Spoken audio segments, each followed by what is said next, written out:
ছোট্ট এই দোয়াটি যদি কোনো ব্যক্তি প্রতিদিন একবার করে পাঠ করতে পারে, ওই দিন সে ইচ্ছা করলেও কোনো পাপ করতে পারবে না। মানে পাপ করার ক্ষমতা সে হারিয়ে ফেলে, শয়তান তার কাছ থেকে অনেক দূরে চলে যায়।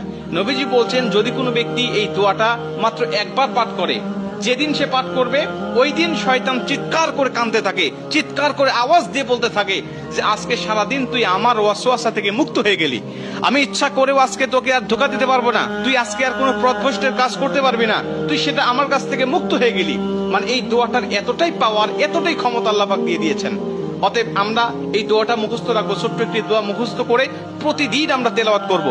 আমরা কিন্তু অনেকেই আছি পাপ ছাড়তে চাই, কিন্তু আমরা এমন কিছু দেখি বা এমন কিছুর সম্মুখীন আমরা হয়ে যাই, ওটা দেখার পরে আমরা নিজের উপরে নিজের কন্ট্রোলটা হারিয়ে ফেলি, তখন আমরা পাপ করতে বাধ্য হই বা পাপ শয়তান আমাদেরকে করিয়ে ফেলে।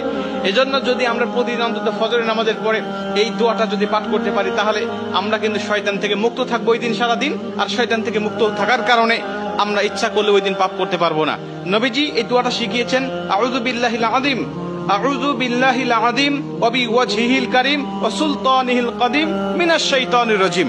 আমি আবারও দোয়াটা পাঠ করছি, যারা লিখে নিতে পারেন লিখে নেবেন, এবং প্রয়োজনে এটা ভিডিও আকারে যেহেতু এটা পাবলিশড হবে, আপনারা যারা ফেসবুকে দেখবেন আপনারা অবশ্যই এটা শেয়ার করে রেখে দিবেন টাইমলাইনে, প্রয়োজনে বারবার